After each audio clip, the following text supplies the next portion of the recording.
Adriana, algunas cifras antes de entrar con Horacio, o en todo caso para darle pie a Horacio González. ¿Vos qué número destacarías hoy a 42 años del golpe en torno de los juicios o los represores o las trabas? Que además son 12 años de la inconstitucionalidad de las leyes de impunidad. Y la cifra que destacaría, Eduardo, es esta: solo 60 causas entre más de 500 tienen sentencia firme de la Corte. Esto quiere decir que solamente desde 2006 para acá hay con condena firme 205 genocidas. Hola, Horacio. Buen día. Buen día. Sí, ¿cuántas cosas?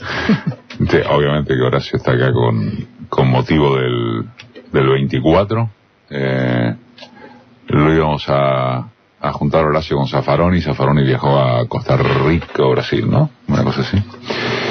Y dijimos, bueno, listo, Horacio solo. Y más allá de lo del 24, o no sé si a propósito también del 24, la causalidad habrá querido que vengas el día de la excarcelación de Zanini y de Lía. Y me cuesta no arrancar por ahí, no pedirte una reflexión a propósito. Sí, a mí también me cuesta no decir algo, y decir algo no es fácil, porque es el pasaje del umbral de las penumbras a la libertad de dos personas injustamente castigadas con prisión, de modo que puede significar por más pequeño que sea, un vuelco interesante en cuanto al aparato judicial argentino por parte de sus sectores más conscientes del papel que estaba jugando la alianza jurídico-comunicacional con el juicio en última instancia en manos de los grandes medios de comunicación. Por lo tanto, ningún juez, ningún fiscal consciente del papel que hereda la justicia de los tiempos más remotos, que es precisamente impartirla, podía generar alguna disconformidad. Y esto se está plasmando en pequeños hechos, pero que pueden dar lugar a pensar que los años subsiguientes tengan en el país un modelo de justicia no absolutamente entregado a los dictámenes o del gobierno o de los medios de comunicación. En los casos en que esto sea lo mismo. Hay casos que pueden no significar lo mismo, pero en general la alianza comunicacional jurídica que encarnaron ciertos jueces federales, con Bonadío a la cabeza, son responsables de actos antijurídicos como la prisión de Zanini y de Lía. Ahora, cuando hacen y deciden estas decisiones antijurídicas, digamos, en nombre de una juridicidad vaciada por dentro, cuando esos presos pasan un umbral, se produce un hecho de gran conmoción social. Recuperar la libertad de dos personas sometidas a injusticia y de todos los que además deben seguir recuperándola, produce un sentimiento de agrupamiento emotivo alrededor de esas figuras, porque de algún modo encarnan la posibilidad de decir que no todo está perdido, la posibilidad de decir que ese umbral puede ser traspuesto y se convierte en el umbral metafórico de toda una sociedad también. Que aún los que pudieron dudar ante esas prisiones, aún los que estuvieron de acuerdo, pueden pensar qué significa que una sociedad retenga y vuelva a recuperar para sí el sentimiento de la justicia, no en el sentido más profundo, sino la que implica que haya fiscales, que haya instancias diversas, que haya cautelares, o sea, el mecanismo real de la justicia que este gobierno ha distorsionado de una forma profunda que muchos pensamos que jamás iba a poder ser recuperado. Sí, ¿tenés fe en serio en que esto pueda que algunos jueces, que incluso la Corte Suprema, pueda pensar en un rasgo de autoconciencia que hasta el momento no tuvo, una pregunta esencial: ¿qué hacemos nosotros acá? ¿Qué somos como Corte Suprema? No sé si Rosati o Rosenkrantz lo pueden pensar, pues fueron los jueces de este gobierno. Sí. Y no sé, no quiero hacer ningún nombre, pero la Corte Suprema involucra algo en la historia de la Argentina, desde Vélez Arfiel hasta hoy, digamos. Fue liberal conservadora, lo que sea, pero hay un rasgo de la ley que puede ser manipulado todas las veces que se quiera, pero la ley es fundadora de sociedades.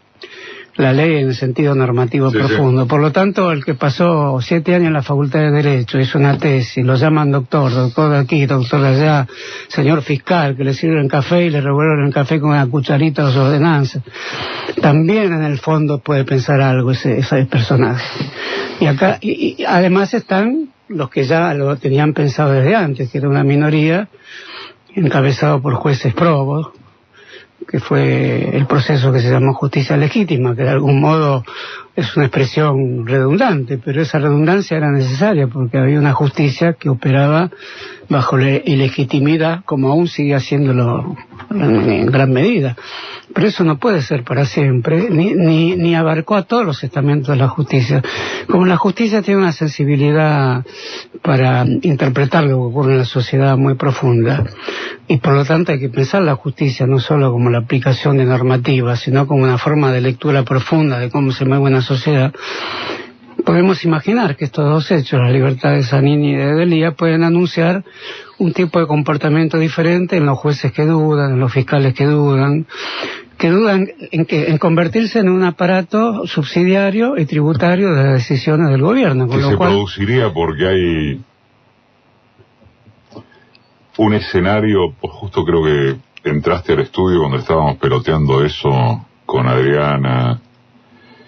¿Se produciría porque huelen algún tipo de cambio de humor político? Bueno, ese olfato lo tienen todos, no hay solo un olfato policial, hay un olfato judicial. No es aconsejable que los jueces se muevan por olfato, por eso me da la impresión de que lo hacen continuamente. Está el que lo hace en un porcentaje elevado o en su totalidad, y quienes no lo hacen. Quienes no lo hacen también tienen que tener una forma de leer, releer y pensar la sociedad, pero tienen que poner las normativas y la ley y el sentido profundo de la ley por delante. Y en ese sentido me parece que así actuó la fiscal en el caso de Delia, fue la que lo condenó, Baigún, fue la que lo condenaba por una situación y lo absuelve por otra, de modo que acá tenemos un caso de una jueza que actuó en relación a lo que podríamos llamar la conciencia jurídica universal, el universalismo de la ley, que es lo que se estaba perdiendo en la Argentina y lo que peligra en la Argentina. Por lo tanto, cualquier movimiento crítico de la sociedad argentina, de los tantos que se están practicando, tiene que tener este tema en su centro, ¿no? Vos decías, y yo en realidad te interrogaba acerca de eso, que quizás incluso algunos de los sectores, llamémosle adherentes a este gobierno, pueden recibir algún grado de sacudón necesario frente a la intervención de la justicia en su sentido más técnico. Por ejemplo, a propósito de la liberación de Zanini y de Delia, o esto que comentábamos acerca de cómo se van cayendo prácticamente semana a semana muchas de las causas que involucraban a funcionarios del gobierno anterior. ¿Realmente crees que eso es posible, o que quienes están voy a usar una convención, del otro lado de la grieta no están pensando en este momento en otro chorro otra vez suelto? Bueno, es difícil la sociedad argentina en este momento histórico. Es una sociedad argentina... ¿Más difícil que otras veces? Sí, más difícil que otras veces porque va de la mano del modo en que los grandes medios de comunicación o las grandes redes comunicacionales, incluido Facebook, han trabajado intensamente las fórmulas por las cuales se llega a lo profundo de un pensamiento. Por lo tanto, toda la alianza que se hizo entre los modelos judiciales comunicacionales y los lenguajes sociales es una alianza muy fuerte, que llevan a cristalizar la lengua en expresiones como se robaron todo, chorro, etcétera, todo lo que circuló como forma lingüístico, comunicacional, judicial. Es decir, lo que juzga en última instancia es la lengua que uno habla. Y la lengua hablada en la realidad argentina cotidiana es una forma de juicio terminante y sin pruebas, que influye mucho sobre la justicia que exige pruebas, que termina entonces no exigiéndola porque el lenguaje hablado real ya tiene un juicio en la punta de la lengua, que es, digamos, todos estos casos son casos de un gobierno anterior que se dedicaba sistemáticamente, etcétera, etcétera, y eso está presente hoy en la sociedad argentina, está medido, como dice Durán Barba, esto lo medimos, una sociedad sociedad que se mide es una sociedad que no tiene vida autónoma, si está sometida siempre a mediciones. Es una sociedad con mediciones que de algún modo ya implican que alguien les dice qué tiene que pensar.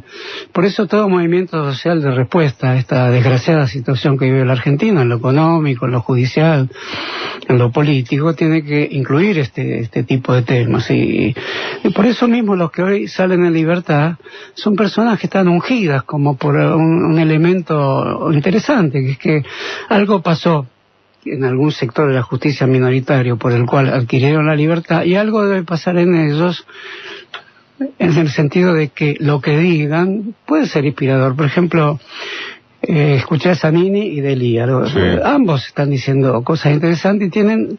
¿Cómo le interesa, te digo? No solo... Ahí, ¿no? Porque una cosa es que hable el político profesional y que diga hay que hacer una alianza, y es aceptable. Y no digo político profesional con ningún desgano ni ningún desdén, pero hay políticos profesionales. Y hay políticos que sufren el tormento de una desgracia, y no quiero ni comparar con los años 70. Por eso hay una habilitación de los que hablan respecto a quienes sufrieron las mayores desgracias, que son los familiares de los desaparecidos. Y luego están los que sufren esta prisión totalmente injustificada, que agregan a su palabra de políticos el ingrediente adicional de cierta legitimidad de haber sido víctima de una injusticia. Quiero contar una pequeña anécdota. Dale. Estando internado en el hospital la semana pasada, después de una operación, recibo un llamado que dice: este llamado está emanado del Servicio Penitenciario Federal. ¿Quién me llama? ¿Estabas en el hospital? Sí, bueno, era Carlos Zanini. Todo llamado de un preso está precedido de una voz que dice: este es un llamado del servicio. Y me llama Zanini porque me dice: mira, estoy acá leyendo a Casullo, recién tengo tiempo de leer a Nicolás Casullo, y me doy cuenta ahora con las personas que nos apoyaron, me doy cuenta ahora estando preso. Te lo digo a vos, que fuiste amigo de Casullo, me emocionó mucho, digo, cómo me estoy dando cuenta de todo lo rápido que era lo que vivíamos y lo que quizás nos perdíamos por estar en la decisión diaria. Mira qué llamado recibí, ¿no? Me emociona un poquito ahora decirlo, ¿no? Y quiero saludarlo a Carlos Zanini también. Horacio González. Estamos transmitiendo en vivo por Facebook Live este tramo del programa con la presencia de Horacio González. Nos quedamos muy impactados todos aquí en el estudio con la anécdota de que estabas en el hospital, en la clínica, y te llamó Zanini, que estaba leyendo a Casullo. Mirá todo lo que me perdí por tomar las decisiones cotidianas. Es todo un tema ese, ¿no? De qué leen los políticos argentinos, qué dejan de leer, cómo se nutren. ¿Qué temazo? Ahora que lo suscitaste. Sí, siempre, claro. Siempre debe ser es el tema de la relación de la vida intelectual con la vida política, siempre complejo y siempre irresuelto, ¿no?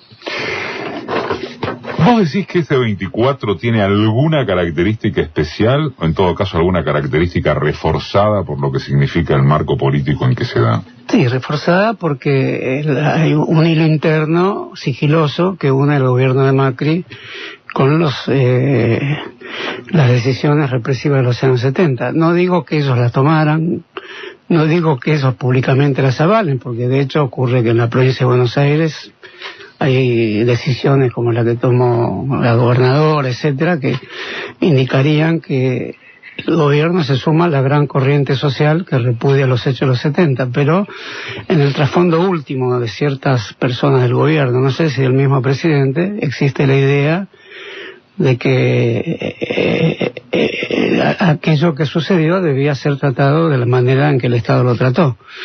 Y también existe la idea de que los juicios que se están haciendo deben concluir, y que el modo en que el gobierno de Kirchner y el gobierno de Alfonsín, con las diferencias que hubo entre ellos, trataron la cuestión de establecer una justicia de características firmes en relación al terrorismo de Estado, también en su intimidad este gobierno piensa que eso no debe existir ni que ese concepto deba tener validez. Por lo tanto, esta manifestación, que va a ser numerosísima, expresa precisamente la idea de que el establecimiento jurídico en relación a cómo juzgar los episodios del terrorismo de Estado debe seguir en pie. Por lo tanto, debe ser una manifestación vehemente, en primer lugar porque hay un hilo conductor secreto y casi imperceptible entre este gobierno y aquellas decisiones. Lo crean o no lo crean, muchos de los componentes. ¿Secreto o casi imperceptible, te parece? Lo digo con prudencia para no señalar. Yo creo que es más la prudencia, no me meto en lo que estás diciendo, simplemente digo, es como que necesitamos, a ver, se ha impuesto que tengamos que aclarar que no es lo mismo esto que la dictadura, pero que es como que el pero queda menos fuerte que la necesidad de aclararlo, ¿se entiende? Sí, se entiende, pero me parece que hay que usar un pero porque efectivamente hay diferencias. En el plan económico, pocas. En el tratamiento de la cuestión penal a los disidentes, muchas, porque no está los institutos centrales del procedimiento del terrorismo de Estado. Matizadamente hay otros procedimientos como la prisión preventiva, etcétera, que no son lo mismo, pero que implican un fuerte desafío a todo el aparato judicial normal que debería tener una sociedad democrática. Pero por eso lo quise decir con extrema prudencia, porque es un tema para meditar. En realidad el gobierno tiene varias almas. Una alma interna profunda es un contacto con aquellos años del lado de los que reprimieron. Pero no sé, el opositor a este gobierno, ¿cómo debe decirlo? Eso también es un desafío para no cometer una injusticia también de atribución respecto a las responsabilidades represivas que este gobierno tiene de otra manera. La tiene de una manera muy repudiable, por ejemplo, matar por la espalda a jóvenes a los que se le acusa de cosas que pueden haber cometido, pero con un procedimiento policial inadecuado. Todas las represiones en el sur, en fin, es un tipo de represión abierta y justificada por el Estado con razones inverosímiles. Es decir, que la ministra de Seguridad diga que un balazo por la espalda es legítima defensa, también desafía al aparato judicial, a la Corte Suprema, al sentido común.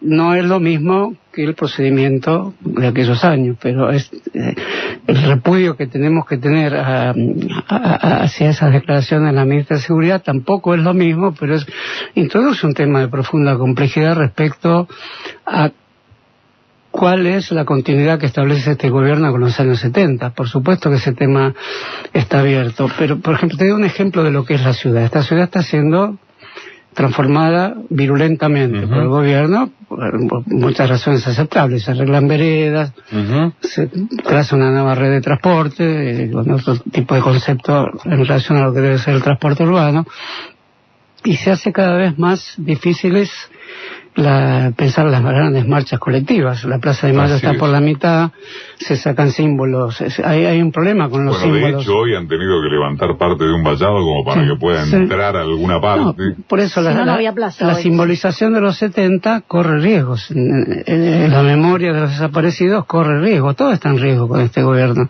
Toda la memoria de los muertos está en riesgo. Y está en riesgo también el conjunto de la historia argentina. Que el presidente no sepa parte de la historia escolar de San Martín, que sabe cualquier escolar argentino, revela que todo lo que puede decir respecto a la educación, etcétera, tiene una base de profunda falsedad.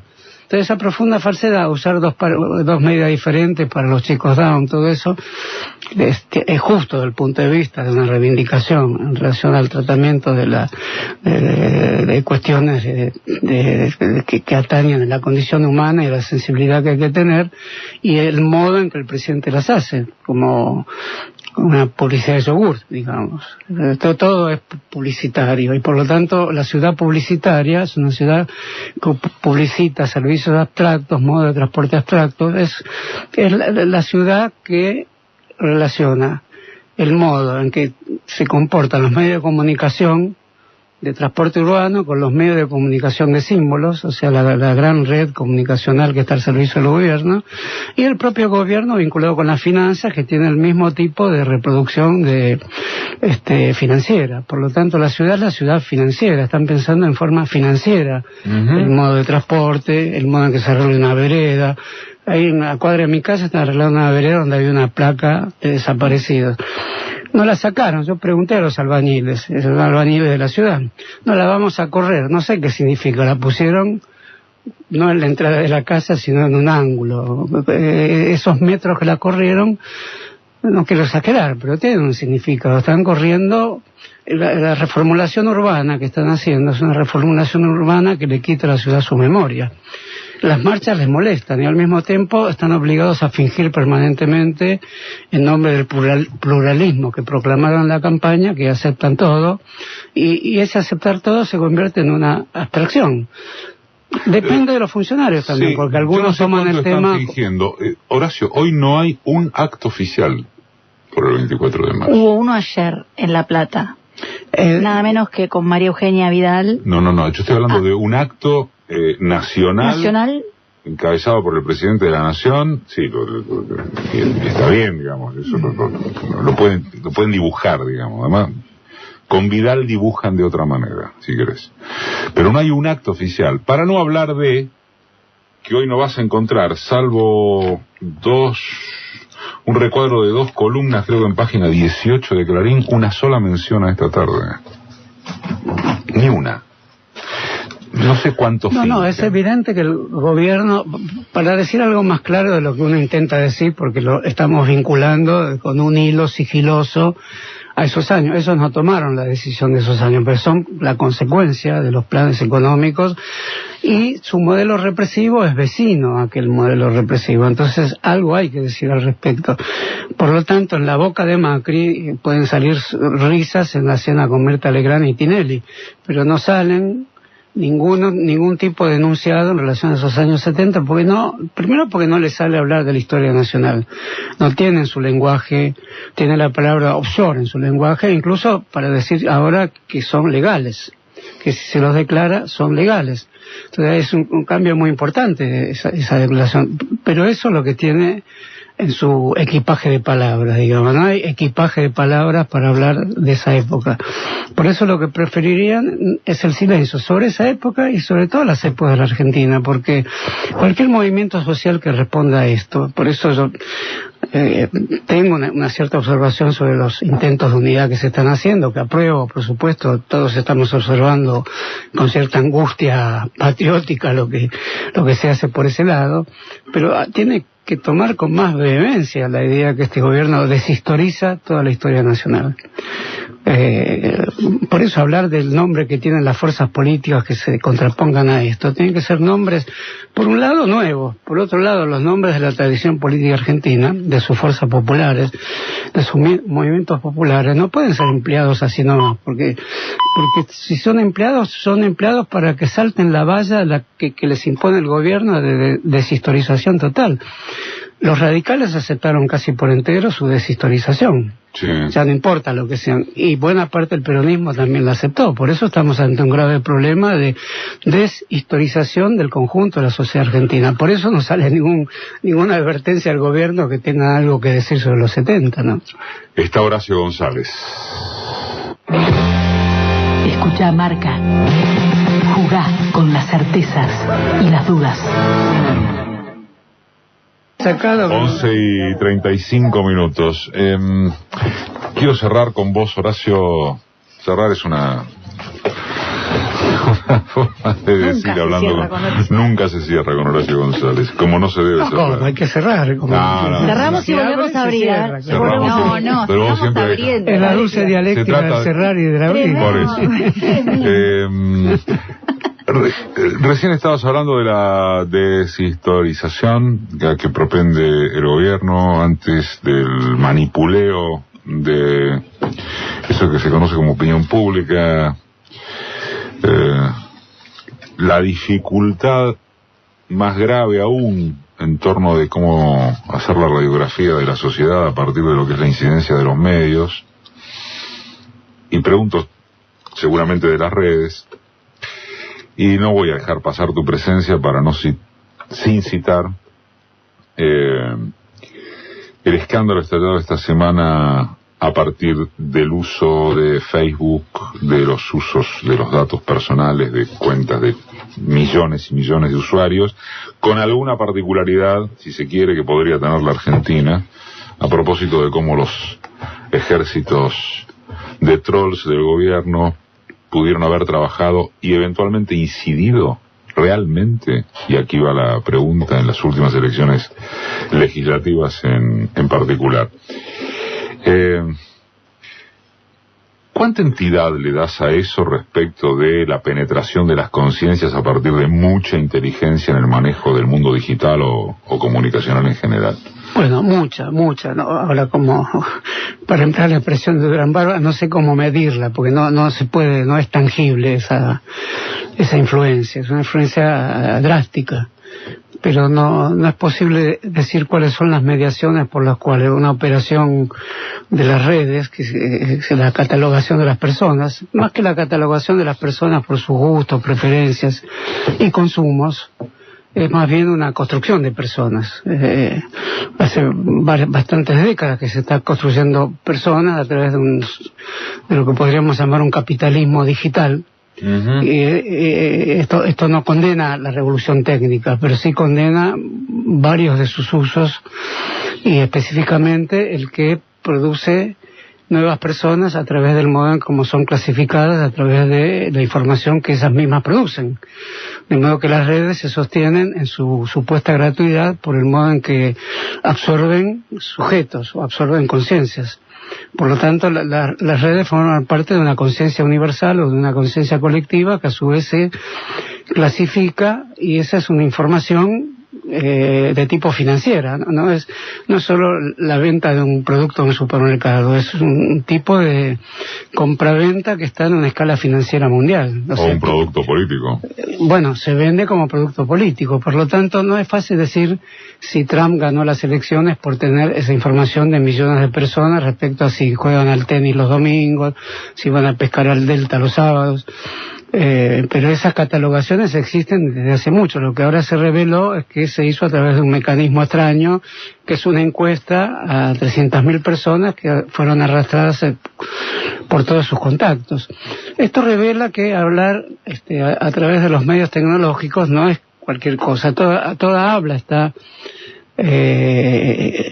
previamente confiscada, digamos. Toda conversación está previamente confiscada, sea escuchada o no por el señor Arribas. Las escuchas también forman parte de esto. La forma antijudicial en que se divulgan las escuchas también. Por lo tanto, habría que abrir la pregunta de si no estamos haciendo expresiones políticas antiguas respecto al modo en que hoy se configuran las grandes redes que controlan producen el consumo, lo controlan y al mismo tiempo provocan la idea de que votar es otra forma del consumo. Si la disposición electoral se convierte en otra forma de la mercancía. Abrir la pregunta con mucha dificultad para encontrar la respuesta. Yo charlaba con Valeria en la semana porque frente al caso particular de Facebook, y aclaro que es un colega al que respeto y mucho, pero Eduardo Febro, el corresponsal en París, de Página, trabajó la idea de, bueno, cualquier progresista, y casi cito textual, que se precie en este siglo XXI, debe ya pagar Facebook. Y vos decís, bueno, debería ir apagando. Volvemos al anarquismo de combatir las máquinas del principio del siglo XX. Bueno, debería ir apagando también WhatsApp, que es de Facebook, debería pagar Google y todas sus subsidiarias. Sí, esa nota. A mí no me provocó ningún espanto porque yo no tengo Facebook, pero no soy partidario de apagar Facebook, por supuesto. Soy partidario de discutir el tema y discutirlo en Facebook, haciendo las críticas que correspondan a Facebook. O como Liliana Downes, que le hizo juicio. No, bueno, como Liliana Downes, que le hizo juicio cuando la censuran. Pero en gran medida es un bólido incontrolable todo eso. Seguro. Por supuesto que es parte de un capitalismo de propietarios. Como la televisión en su momento era un bólido incontrolable. Ahora, lo incontrolable tiene propietarios, tiene magnates. Lo incontrolable está controlado. Claro. Sí, pero lo controlado tiene fisuras y por lo tanto esas fisuras forman parte de la posibilidad del movimiento social de estar en ellas y de volcarlas con otro signo a que confluyan con el movimiento social. Por eso no soy partidario de apagar televisores ni de ligarse Facebook, pero sí de acentuar los modos críticos hacia todos esos instrumentos. Sí, claro. Hasta el momento no lo estábamos haciendo. Bueno, el punto es este, ¿no? Sí. Tratar de identificar quiénes tienen como propiedad esas empresas, sí. qué uso se le da también a esos nuevos medios y lógicas, y algo que me parece bastante especial, que un poco nos tenemos que ir acostumbrando a esto, ¿no? La publicidad ha trabajado históricamente con estereotipos. Lo que rompió las redes en ese sentido es que ya no se trabaja con estereotipos y que hay publicidades específicas que parecerían ser específicas para cada perfil de usuario. Entonces se trabaja incluso desde la publicidad con otra lógica que es nueva, ¿no? La publicidad en tele, para que funcione, tiene que ser masiva, ser un chiste que la mayoría entienda. Tanto digamos, los mensajes publicitarios o de propaganda que funcionan en redes tienen otra lógica. Van a nichos chiquitos, van a mercados pequeños, y trabajan de manera más... Entiendo que es una gran discusión, sí. Pero no veo que hay un punto en la sociedad que se parece más a la televisión antigua, que es una sociedad que gira sobre temas comunes y capaces de tener una difusión no aberretada, como cuando en la televisión se piensa en el gran público, en general se baja el nivel sí. Pensando que lo tienen que tener todo. Esa televisión eso. todavía existe, Sí, y las redes todavía existe, sí.